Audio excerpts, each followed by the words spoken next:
specimens a lot.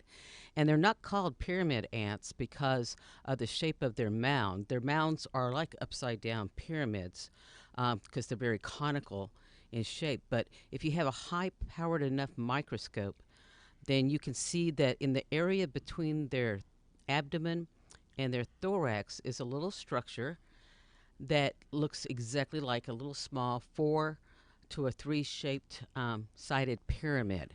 And they do have unique habits of building their nest in open, gravelly areas, not so much in the grass like you would find fire ants. And so, um, thank you for the listener for sending me some of the samples, and thank you for the caller that initiated all of this. I did indeed learn something new for myself, which is always a joy for me. And so, thank you very much. And um, I would expect people to start calling 1 800 552 8502. Like to take as many calls tonight as we possibly could. But there is another little insect that's been cropping up that people have been sending me and asking me and talking to me about, and it must be a good year for them. They're called ensign wasp, kind of like a military rank, and but it's more like associated with the military flags because this little wasp actually looks like a teeny tiny little solid black cricket, and but it's not a cricket at all. It's a wasp, and its little abdomen is very flat and kind of raised up on a little stick joined to the body, and it looks like a little flag. And when it's feeding and hunting for food, it kind of waves like a little flag. And so, if you see a little black wasp that um,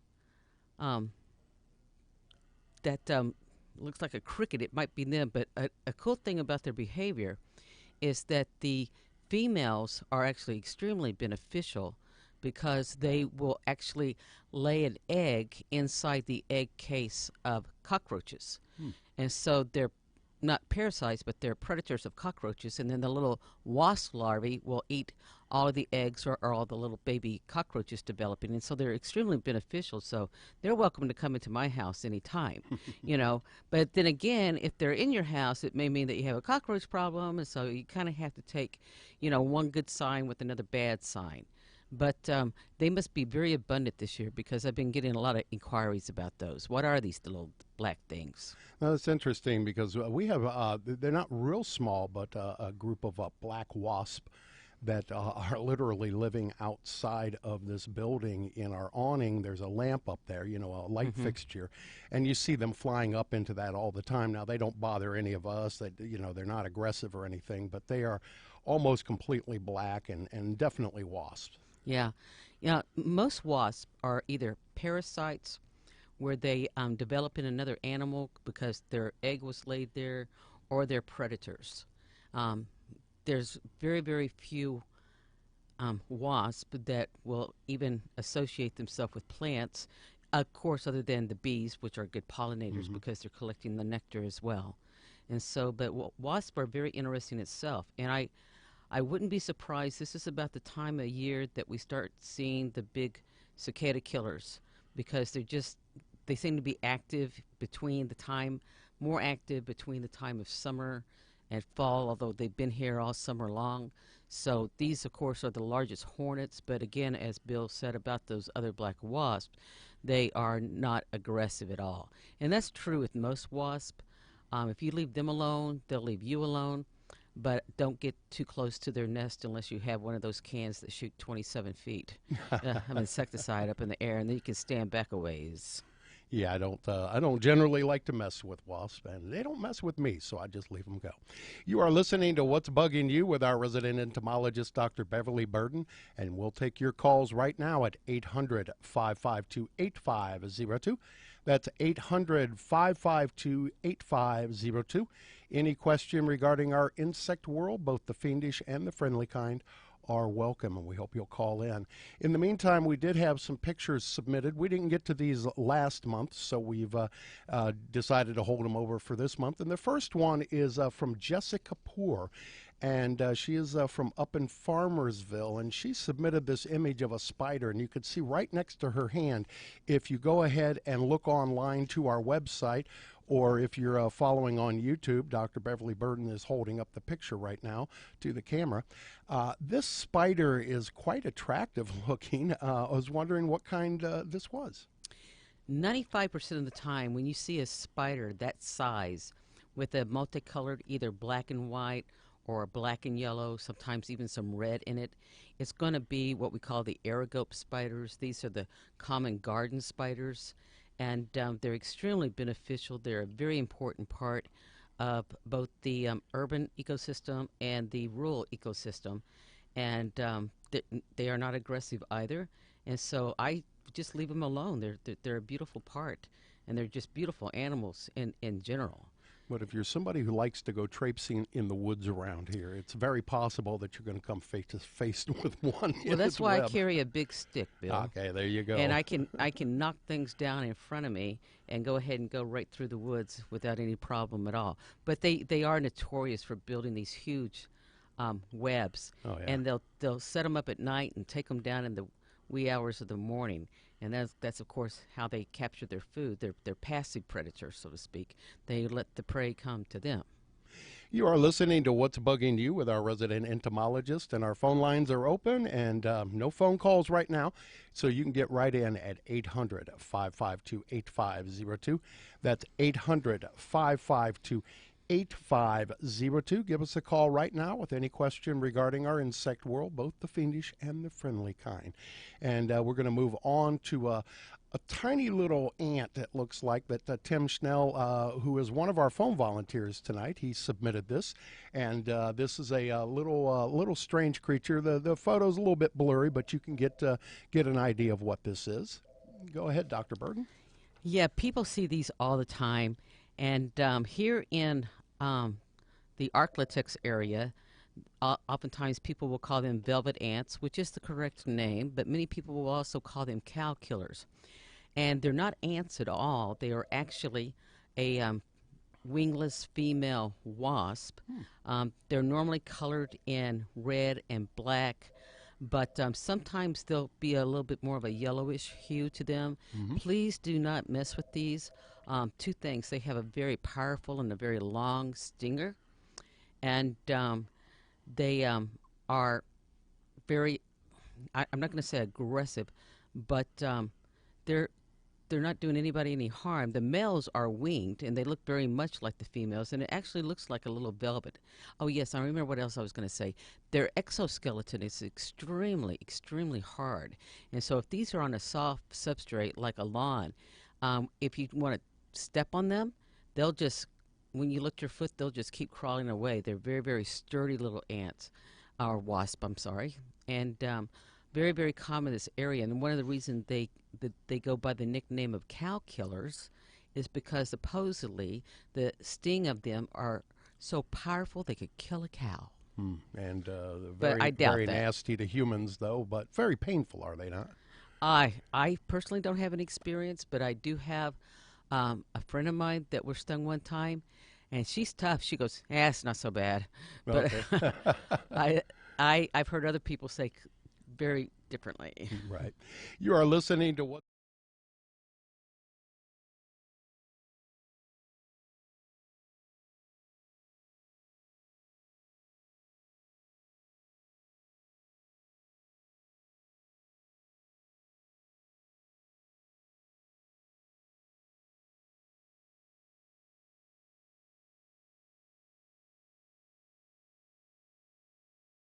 Crawling in our houses. Yeah, I'm glad you called, Garrett. This was another topic that I wanted to talk about tonight. Not only the black millipedes, and millipedes are very active this time of the year. They're looking for a place to overwinter, but a lot of different creepy, crawly, squiggly, wiggly things are coming into our houses with this drought that we've had. They're coming in looking for a water source, and I know I've got two ants that I'm seeing in my house right now. One's are a very large black ant, very much akin to a carpenter ant, but I know they're not carpenter ants. And then another very, very, very small ant, probably like the what we call the sugar ant or the pharaoh ant, and but the millipedes. Back to millipedes. Millipedes are scavengers, and they are completely harmless except for one small detail.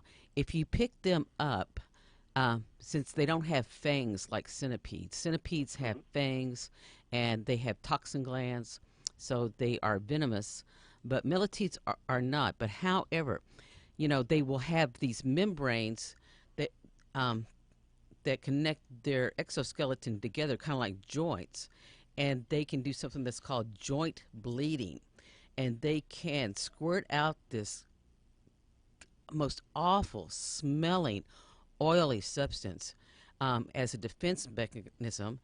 Some people have even claimed that it's bitter tasting to birds or perhaps other predators. I am not one to take things like that on firsthand. I'm not willing to eat foul tasting millipedes. I do promote the concept of what we call entomophagy, which is the eating of insects, because outside of European and North American cultures, the rest of the world does consume insects for nutrition, especially for a protein source. But the thing, you can always tell millipedes from centipedes. I got off target. You can always tell millipedes from centipedes because they're rounder, and when a millipede dies, it will curl up in a circle, kind of like a not concentric circle, but a spiral circle. And if they were coming into my house, and I do have a problem with these from time to time, I just sweep or vacuum them up, and I know they're harmless, they're a nuisance, and that be that. What do you think I about? appreciate it. Yeah, I definitely would not use any insecticide to deal with millipedes. They're not worth it. Fair enough. All right, have a good day, and thanks for the call, Garrett. Thank you. Other than being an annoyance, do they cause any real harm to your home other than No. just being ugly and crawling on things? I suppose if you had a big mass of them and they all started doing this reflex bleeding, then they could stain cloth, carpet, Mm-hmm. things like that, but that would be extremely rare. You are listening to What's Bugging You with our resident.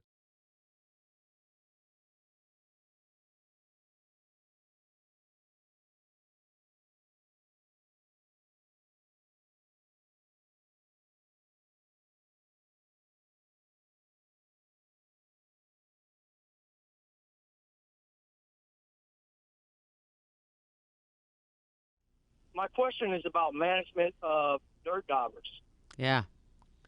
I know this is at the end of the summer. You don't see much of them now. However, every summer they come back and they get in everything. What can I do to control the population? Most of the time, in order to control dirt daubers, you're going to have to just be very vigilant. When they start to build their little mud nest, that's when you want to just run them off. If they're not actually on the nest, take a little hammer and if nobody's ever done it, take a little hammer and try to crack into a dirt dauber nest, and it's like cement. It's amazingly hard, and what they're doing is they're provisioning these with living spiders, and then laying eggs in there. So when the eggs hatch, they can eat the living spiders alive. And so I would destroy their nest site as soon as I saw them. If they are constantly at their nest site as they're building it, go ahead and get a broom and just sweep them away. They're not aggressive either, but they can cause some cosmetic concerns, especially if you have a whole bunch of them on your patio wall or on the outside your home. They're not really structural concerns, but they're just cosmetic concerns. Actually, I think they're kind of cool to watch, and it's because it's just part of the ecosystem. And the fact that certain species will collect certain spiders, I think, is pretty fascinating too. But if you do want to crack those nests open, do not stand underneath them. Because I did that one time, and I had a bunch of spiders falling on my head. I'm not that upset about spiders falling on my head, but it was not a pleasant experience, and I don't recommend it. What have you been trying to do, Rodney? Really, every year during the summer they'll return, and I have an open carport, and every now and then I'll store things out there, and I mean, it doesn't matter, boxes, tools, they just into everything. Yeah, the other thing, I wouldn't do it, of course, with tools and some boxes, but I've known people to go out there and kind of power wash them off of a wall if they're up on a concrete or a brick wall or even siding, kind of power wash them off, and that's not only gets rid of their nest, but it acts kind of like a deterrent for them as well. They won't come back if they're not having a successful nest building. Now, do they return annually every year, or do they die after a year? And it's Yeah. the okay, Yeah, most insects are what we call either univoltine or multivoltine.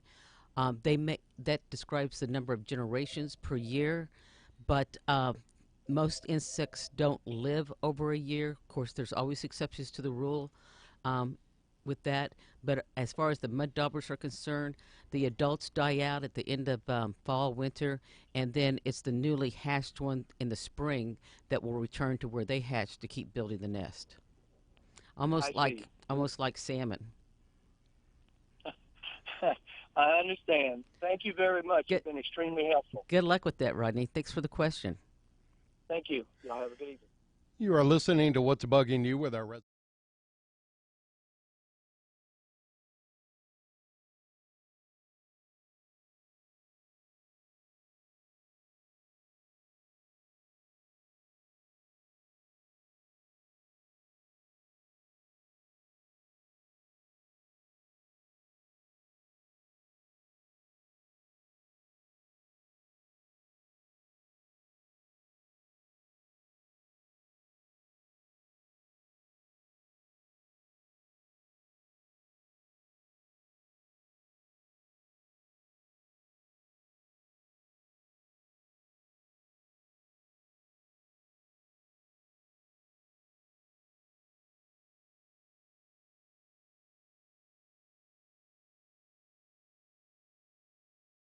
army worms here in East Texas. And I don't remember exactly what time it was. I want to say it was around this time. Hmm. Is that something that we might see again this year? And if so, what do we need to do to help prevent them destroying the whole yard? Yeah, I remember that last year. It was terrible. You'd look out in your yard, and it would just be teeming with these army worms, and there's no predicting which year they're going to be a lot of, and which years there's not going to be a lot of them. It's just one of those things. If you could have that kind of predictive power, then everybody that grows crops, especially wheat, would want to know about it as well. But the first thing I would say is be vigilant by watching, and if you see them, go ahead and start to spray a general pyrethrin. Any If you read the active ingredient of the insecticide, any ingredient that ends with the suffix THRIN will be a pretty good deterrent to these armyworm caterpillars, and so they don't completely eat down your grass to the soil line.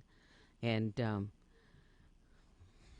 that's all I can tell you. And again, the water thing, I forget about that a lot of times.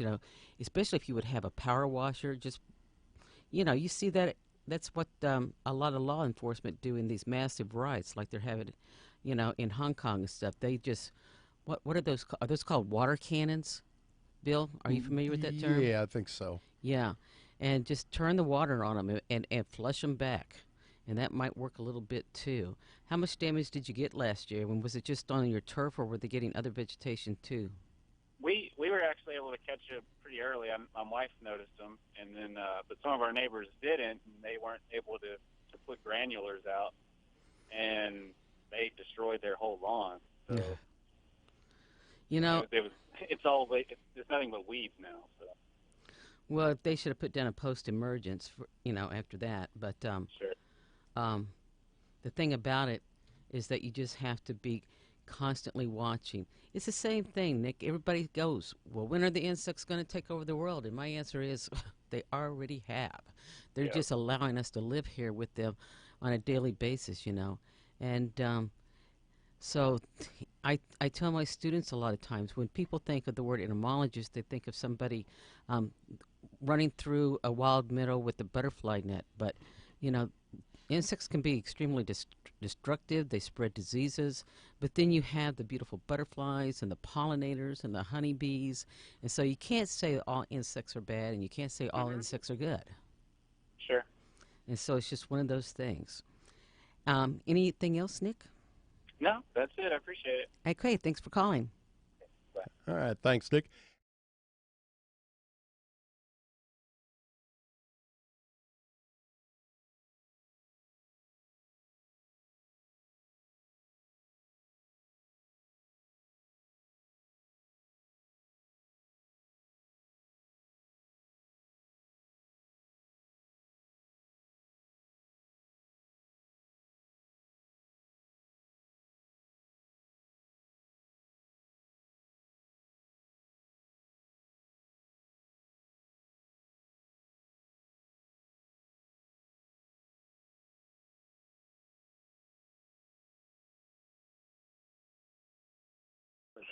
Slight yellow highlights, but it was a monster. It was three quarters of an inch thick, and it had already eaten a cluster of three small green tomatoes and 4 branches off the tomato. It had consumed about a quarter of the plant. I was wondering what that might be. Yeah, did it have a little tail on one end? It was very hard to, yes, and it was very hard to pull off the plant. It had a lot of legs, and they were very strong. Yeah. And I don't know what that was, but if I would have had 10 of them, I might have lost the whole row of tomatoes. Yeah, I know exactly what those are. They're called tomato hornworms. And that little tail in the back is designed to deter birds. They think that's something that they can attack, so they'll attack the tail and not the head of the caterpillar. And caterpillars, when you say it's extremely hard to pull off, let me explain what's going on. If you look underneath, they have 2 little rows of little legs, and they look like little stubby legs, but on the very end, pointing outward, are these structures that are called crochets, because if you know what a crochet needle looks like, it's hooked on the Right. end. That's exactly what he looked like. Yeah. And so they can dig in those little hooks, and it's they're stronger than Velcro, and Yeah. it's very hard to pull them off. And you're right, they are voracious feeders. Now, here's the thing. After they get through feeding and they get ready to pupate, they will fall off the plant and burrow into the soil. And if you ever dig these up, they will have a little loop attached to their body. And when they emerge as an adult, that little loop actually becomes their feeding proboscis. And but they look like little brown jugs you could just pour molasses out of. They're very cool looking. Now, the adults are called hawk moths, Hawk, hawk moths. Moth is what they become. Okay. And those are very, very, one of the strongest and most powerful flyers that we have in the insect kingdom. And what a lot of people do when they have tomato hornworms on their thing, and even though it's hard, just pull them off and drop them in a little pail of soapy water, and that'll take care of them. Yeah, I luckily only found one. I was pretty scared if there were going to be more of them, because I could wake up in the morning and my whole row of tomatoes would be gone. Yeah. I'm glad there was only one, but thank you very much. Oh, you're very welcome. Thanks for your call, James. You know, before we go to the next caller, Bill, sometimes early in the spring when people first plant their little tomato plants, they will go out the next morning and it'll look like somebody has a pair of scissors and just cut them right next to the soil. And those are called cutworms. And those can be a big problem in home gardens as well. So they're eating our food. They must like the delicatessen that we serve. I guess so. You are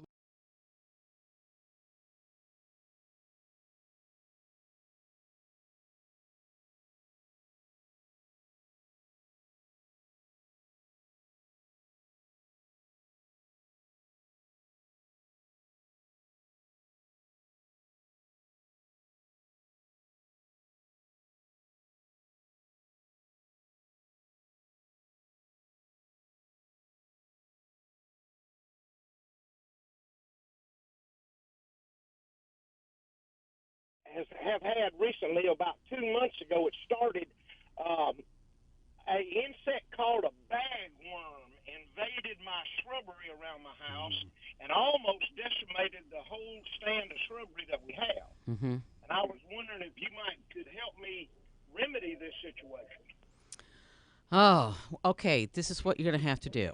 First of all, these little bagworms, what's inside those little bags, and they take, and it's very common in cypress, and I can't think of the name of the shrubbery plants, but Indian hawthorns. yes, and they make these little bags, and they crawl around the stem, and they eat as they go, and those little bags are like little sleeping bags. Now, are you talking about bagworms or tent moths? Well, we went online, and the description that we come up with was bagworms. Okay. They're like a little cocoon. Yes, deal. yes, yes. Yeah, that's exactly what I was describing.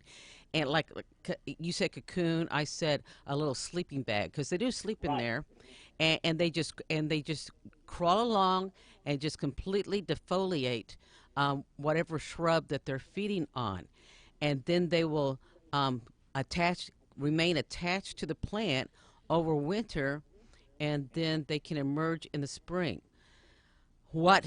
If it's feasible to do so, I would hire the kid next door to yank all of those off my plant and then destroy them. And then before spring comes on, there's something that's called insecticidal oils, and spray them with insecticidal oils. And when they come back to lay the eggs, that will prevent that. And so you can't do anything about it this year except what I call manual control, which is just picking them off a plant. I know when I was a kid, a lady's bush was just infested with them, and she would give me, of course, this was way back in the 60s, she would give me a dime for every gallon bucket of these things that I could pick off, and that was pretty good money back then. And so Doctor, we have such an infestation. They were hanging from the seals on our carport. Oh my gosh! The hawthorns are around the edge of the carport, and to pick these off, it would take weeks to get them all off. And I did fight them off with some little success. I got a insecticide and put on there, and they had totally decimated about half of our Indian hawthorns.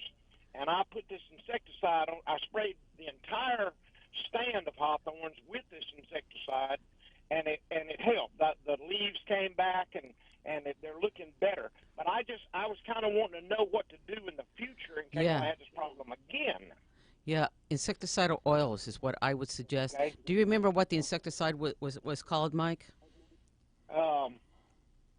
No, not it was like it started with a CY something like that. Cyfluorethrin. Cyfluorethrin, I bet is what it was. And that's a good pyrethroid. It'll take out most things. So that was a good choice. I got it at my local feed and seed store. Mm-hmm. And a friend of mine, suggested it, and I got it. And it did a number on them, but they're still, you can see the little cocoons all over them. I was watering the plants here about a week ago, and I got to looking, and they're just millions of them. I don't know if you're a first-time listener or not, but no, I'm not. But we really love getting pictures sent to us, so we can put them up on our web page and show them on the YouTube video that we're doing. And if you ever want to do that, and anybody that's listening, send us photographs. As they say, a picture's worth 1,000 words. And an infestation like that, I know I have some entomology friends around the country that would love to see something like that too, because it's really not that common, not to have it that heavy of an infestation. It must have been going on for a long time.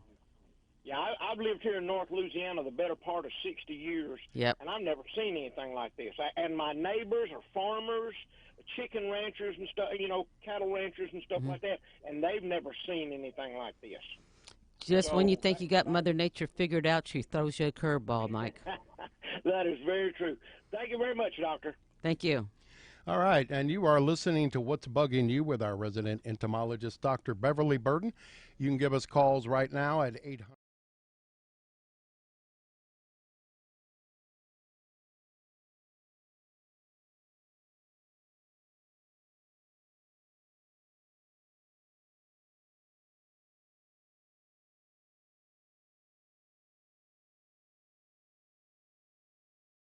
barn full of a variety of animals, and I'm constantly looking for all natural ways to fight off fleas and ants. And I was told that nematodes might be an option, so I purchased some. I'm just wondering if that's a good idea, if they are harmless to the environment and the animals, and if so, how do I go about spreading those around the barn? They came in sort of a powder, I guess. Mm-hmm. First of all, let's share with the listening audience what nematodes are.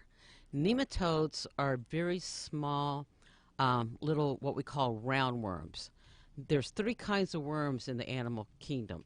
There are roundworms like nematodes, something that people might be able to relate to that's a pest on people, are things like pinworms and hookworms. There are also nematodes, but there's also nematodes that attack plants, and there's also nematodes that attack other animals as well. And so those are the roundworms, and then we had the flatworms like tapeworms, and then we had the segmented worms that we like to fish with, the earthworms, and the segmented worms also apply to the leeches. But there are some insects that are very susceptible to nematodes. I would be very suspicious if it might be fleas, because the adult fleas spend most of their life on the body of the animal, whereas the immature flea doesn't. The immature flea doesn't look anything like an adult flea, and it doesn't feed on blood either. It's a scavenger. And so if you have any animals out in the barn that there's a particular spot where they sleep in, I would spread some there. As far as the ants, I don't know of any nematode that's a predator or a parasite on ants, but that doesn't mean there isn't one, because I can't know it all. But I would spread them around the area where the animals might feed or they sleep a lot, wherever they spend a lot of time at. That would be your best bet. Okay, and so they are harmless, though, to the Oh, animals and to the environment in general? yeah, nematodes are everywhere. There's good nematodes, there's bad nematodes, but most nematodes are just part of the ecosystem. There are nematodes that eat other nematodes, and Okay. and the chance they are not going to send you any nematodes that are going to be harmful to humans. Right. And they're pretty host specific, not always, but they there may be cow nematodes versus sheep nematodes and things like that. But Oh, okay. there would either be nematodes that might be harmful to mammals, but you're trying to get the insects, and they send you insect nematodes, and so Correct. that's what you would want to. Then it's going to be completely safe for the environment because they're Okay. out in the environment anyway. Got Um, it. we do a little thing here in our one of our biology labs where we can actually I can send the kids out into the campus and say, bring me back a cup full of soil. I can put it in a special apparatus, and within 45 minutes we're looking at nematodes that they've captured by the hundreds. Wow. People just don't realize how many nematodes are out there, but I bet have a fondness of nematodes because they're so cool. So Okay. good luck with that, Lisa, and thank you for Thank you so much. calling. I appreciate it. Thank you. And thank you, Lisa. You are listening to What's Bugging You with our resident entomologist.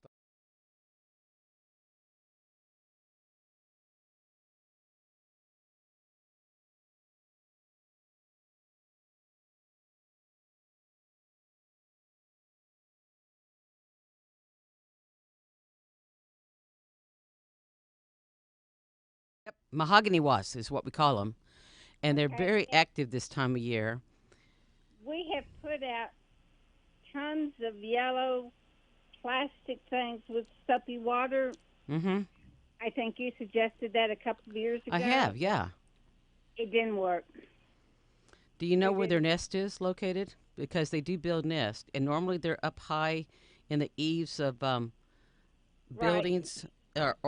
I have a couple nest at my house that I'm having a trouble with because there's just enough space between the roof and the shingles that they're getting up in there. How they're staying Right. up there during the day with it being so hot, I have no idea. But their nest is so protected, I can't get my little spray up in there. And so I'm going to wait until the dead of winter and just go in there and tack those shingles back down. Oh, okay. Well, ours are, we have a log cabin with cedar sidings around the roof area, and they're between the cedar and the roof. Mm-hmm. And we basically we do is buy the spray that sprays the furthest. Yeah, 27 feet. Yep. Is that about our only option? Is there any environmentally friendly? Well, actually, what you're spraying is environmentally friendly, believe it or not. Because Okay. because if you read the label, and I talk about this a lot on the show, if you read the label, it'll end in THRIN, and that's going to be the suffix. And the reason we like to use, they're called pyrethrins, and the reason we like to use pyrethrin so much is because it has a fast knockdown effect. The moment it hits Right. them, they will just like fall to the ground as if they're instantly dead. Actually, they're still not dead, but they're paralyzed. But they will eventually die because of the insecticide. Now, That's what's in it. yeah, and so what I would do, you're a little bit different than my situation, where I can go up there and tack down some of the shingles. But is there a general area that they tend to prefer more than others, where they can have a little bit more of a cavity to nest in? No, because our whole carport is surrounded by that. Yeah. So so tacking up screen door screening isn't going to work for you. No. Yeah. Because that's all open. That's up in the roof area. Yeah. Yeah.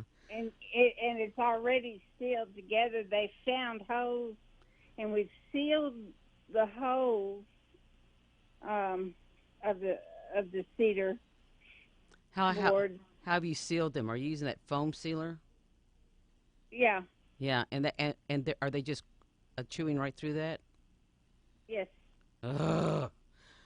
The only thing I can think of is next year, just before by this time, they have a stronghold. They are in it to win it. They're not giving up the fort. And so what I would suggest for you to do next spring is just be so diligent. And when you just see one or two flying around, knock them down with that spray, and just don't let them get a good foothold into your log cabin. But this year, I would say freezing winter, the cold temperatures that are going to be coming, they're going to be your best friend. Okay. Because insects are not very active in cold weather. That's true. And don't mess with them. They're not aggressive. But if you start to mess with them, then they'll defend the fort. But they're just flying around the place, and I have EpiPens for wasp stings. Okay. You might want to invest in a good insect net, and there is a company called BioQuip, BioQuip, and you would need to buy an aerial net, and when you sweep them up, you flip it over, and then you can stomp on them. That's a technique that I teach to my Master Naturalist group. But Okay. But you can email me, and I can send you some instructions. It's beverly.burden@lsus.edu. beverly.burden@lsus.edu. And Okay. there's some other tricks you can do. I really, if you don't want to use insecticide, capture them in a net and squish them. I love that. Well, But yeah, I know I you don't want to get that close to them because of your hyperactive to them. You got your EpiPen. But hire the kid next did. door. And my husband knocks them down with the spray, and then he stomps on them. Good. I am a So- full component of stomping. I like stomping. I just thought there was something else because, like I said, we tried your yellow soapy things, and I put like That's just 8 not of them working. around the house, and it didn't work. I'm sorry. That's okay. They always don't work like we want. I know it. Okay. Thank you, Dr. Burton. I appreciate it. Thank you, Carolyn. I'll send you an email. Okay, bye-bye. Bye-bye. You are listening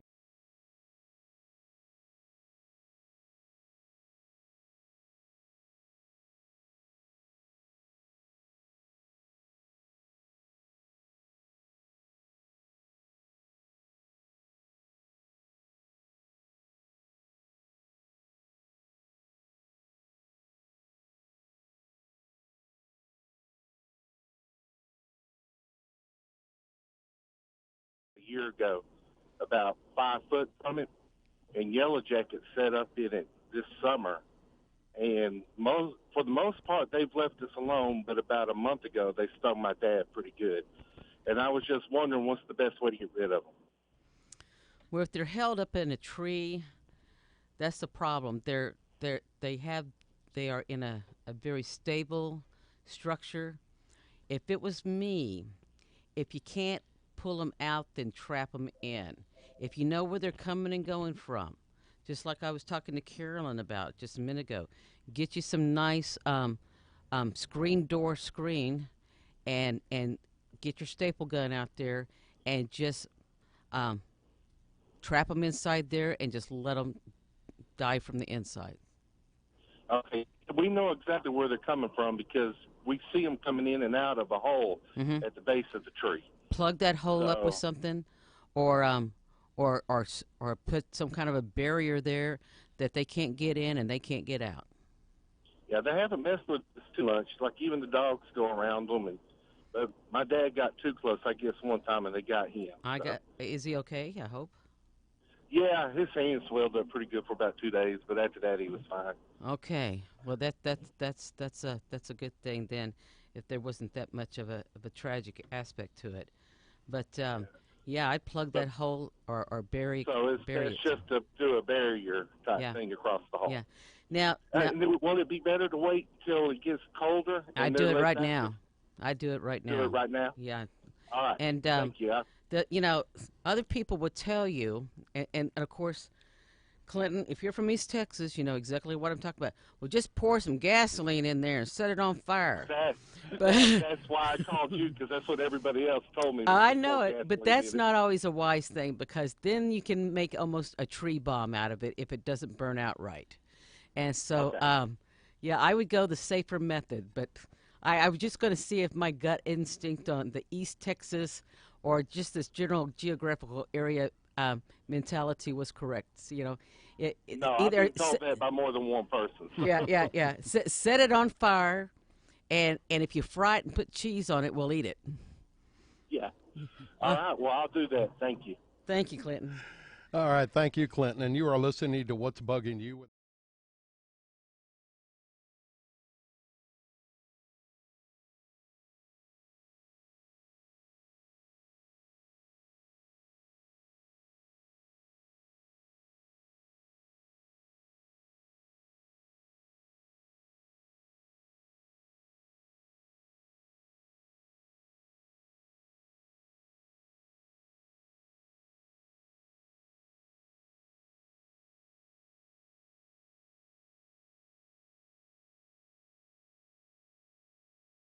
But if it's the one I'm thinking about, it would probably turn into a family of butterflies that's called the brush-footed butterflies. The viceroy is included in one of those, so it could have been a viceroy caterpillar, or there's another one that's called the red admiral, and that might also, especially with the red spots, that might very well be. But they're beautiful they're beautiful butterflies. But one thing that she probably left out is that it was kind of spiky and hairy, and so you want to be really careful with those, because they could the spikes can embed into the skin, and it could be very painful. You are listening to What's Bugging You with our resident entomologist, Dr. Beverly Burden. And we're going to go to our next caller, Catherine from Shreveport. You are on with Dr. Burden. Oh, wait a minute. I jumped over Catherine. Sorry. David from East Texas, you are on with Dr. Burden. What's bugging you? I'm having trouble with spiders around the house, outside, especially on the front porch and back porch, just around the doors and window frames and stuff. I've heard that if I swept the webs down and kept them clean, that they'd run them off, but it ain't doing no good. So I'm looking for alternatives. Yeah, just the sanitation, like keeping them brushed down. A lot of people will just take the fire hose out there and wash them out.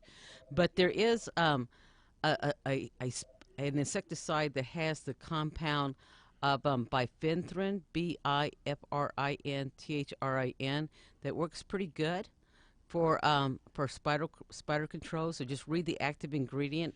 If it has bifenthrin in it, then you can spray that around the doorway and around the windows, and that should help a little bit. And keep the porch light off because they're attracted to the insects that's attracted to the light. That's what I say, but my wife's always saying, well, we need to keep it on until we go to bed, and in case somebody comes. So. All right. Well, I'll leave that between you and your wife. Well, I say the light needs to stay off because I know it attracts the insects and stuff, and that's what's keeping them around. Yep.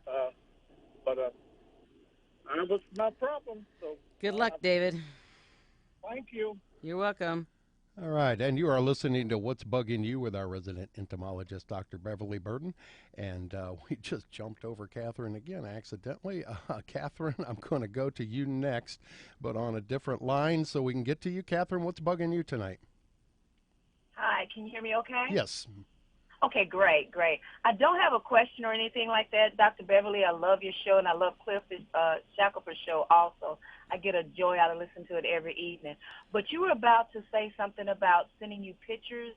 Yeah. And I was wondering, how can I go about doing that? I have a cool picture of a couple of moths that I would love to send you. Okay, that would be fine. I would really appreciate that. And I'm going to turn that over to Bill because not only is he a photographer, he runs the that part of the website for us. Bill? Yes, you can send them to me, and my email address is simple. It's W and then BECKETT, W Beckett, at lsus.edu. LSUS for Louisiana State University, Shreveport.edu. Give me the W. Beckett one more time. Yeah, W. Beckett, BECKETT. Got it. At lsus.edu. Yes, indeed. And we would love to have them. We love folks to send us pictures because it gives us something to open the program with. And where are you from, Catherine? I'm from Shreveport. Okay, great. There's this moth that showed up about 2-3 weeks ago, and it's a large Cercopia moth, and it was so abundant. Chancellor Larry Clark came into my office one day, and he had taken videos of them with his phone, and so like I said, love to see those pictures. We'll get them, and they'll be on the next show. All righty. Well, this particular moth, as a matter of fact, there's two of them, and I think they're mating. But the wingspan on them were so large. My sister, she works at Shreve Memorial Library. She works at one of the command centers right off Burcoon. And we were just standing chatting and just kind of looked over at the shrub, and she's like, what in the world is that? And I was like, oh, my gosh, that's a moth. Let me get my phone. And when I was taking the pictures of it, I didn't realize it was two until a little bit later, but they're it's so pretty and so very interesting to look at. And this moth, when I say it's huge. It's about the span of my hand. And I kind of put my hand next to it so it could be compared. But when I send you these pictures, you're absolutely going to love them because I love them. I had to share them with my daughter in school, but it was just amazing. When you look at their when you look at their wings, does it look like they have a little eye spot on them? Well, the wings were brown, and I don't have a picture up on my phone yet. They were brown, and I think it had little dots on it that may have been like leopard-looking dots, but I may be wrong. Yeah. But I would love to send it to you and let you see it. If your daughter works at Shreve Memorial Library, there's a good friend of mine that works in the children's section there, and she's also an entomologist. I don't want to say her name on air, but if she checks with somebody in the children's library, there is a trained entomologist that works there. Okay, then I will do. All right. I will do. Thank you. All right. Thank you so much. All right.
pretty thick walls, but I'm being invaded with centipedes or millipedes, and I'm not sure how they get in, but I guess through the cracks. But they curl up and die. But I sweep up just because they're crawling up the wall. I just can't get rid of them. I bought a spray that you attach the bottle to the water hose from the feed and seed. Sprayed that all around the perimeter of the building. That didn't work, so I got a spray from a lawn and garden center that I sprayed inside and outside. That hasn't worked. I put the first thing I actually did was put quicklime around the outside of the building, but that didn't do it. It seems like they're getting worse and worse. Wow. I'm afraid they're going to eat me alive. And you have no idea how they're getting in. I tell you, if you can see light through a crack, they can get in. So you might try that old trick. And if you spray twice and it's not doing anything, I will tell you that normally they're a very short seasonal pest. And I would be surprised in a couple of weeks if you don't see a significant reduction in them. But I would have to actually come out and survey the site to figure out what's going on. And unfortunately, I can't do that. But just be diligent in sweeping them up. And they're not going to eat you alive because, you know, they don't eat humans. They're scavengers. But still, if they're... I don't know why they want to come in. Why don't they want to stay outside? Because they're looking for moisture. It's too. I almost said something bad. It's too dry out there, and so they're coming in looking for moisture, and a lot of insects are doing that this type of year. We need some rain here in East Texas and Louisiana, South Arkansas, and everywhere and Oklahoma. We need some rain here in the Arklatex very, very bad. Would spraying water around the outside of the building, would that help? I don't think it would, because if the chemicals didn't help, then most chemicals are dissolved in water, then plain water is not going to help either. But do it and prove me wrong, because I would love for that to happen so you could get some relief. Yeah. Well, maybe they'll go away soon as the weather changes. I think they will. Good luck with that, Mac. Thank you. All right, and we got one more caller on the line tonight for our show, and this is Lee from Woodville, Mississippi. Lee, we're running out of time, but quickly state your question, and Dr. Burden will get to that. No, I don't want to have a question. I just want to tell Dr. Burden that here in southwest Mississippi, we have a bee problem. We lose a lot of bees. So I heard her say Viceroy and Monarch. Please let the people know that a lot of these insects and these caterpillars and stuff, they are pollinators. Yeah. And we need all the pollinators we can get. And thank you, and goodbye. Well, thank you for that comment, Lee. You're absolutely right. In fact, our show back in August, we actually did about a 10-minute interview with the Louisiana Beekeepers Association. We talked about the importance of pollinators. Now, viceroys and monarchs aren't, well, some could be pollinators, but normally it's the bees and the beetles and some of the butterflies, and actually some hummingbirds and hummingbird moths are good pollinators. But you're actually right. We have to respect that part of our natural ecosystem. And thank you for that comment, Mr. Lee. And finally, they didn't want to go online, but from Boyce, a caller asked if millipedes are poisonous in its saliva. No, they are not poisonous in their saliva. Like I said earlier in the show, they can release a substance from their joints, and it's just very foul-smelling. And you get it on your hands, and it takes a while for it. It's hard to wash it off. It basically has to wear off. And so if you're going to handle millipedes, put on a pair of rubber gloves, or, the surgical gloves. A lot of people keep them around the house for cleaning purposes and stuff like that. I would not handle them with my bare skin. All right. And Dr. Burden, I want to thank you for another great show of What's Bugging You. It's my pleasure, Bill. You have been listening to Dr. Beverly Burden, an associate professor of biology at LSUS and Red River Radio's resident entomologist. We'd like to thank each of you for calling tonight and hope you'll join us next time for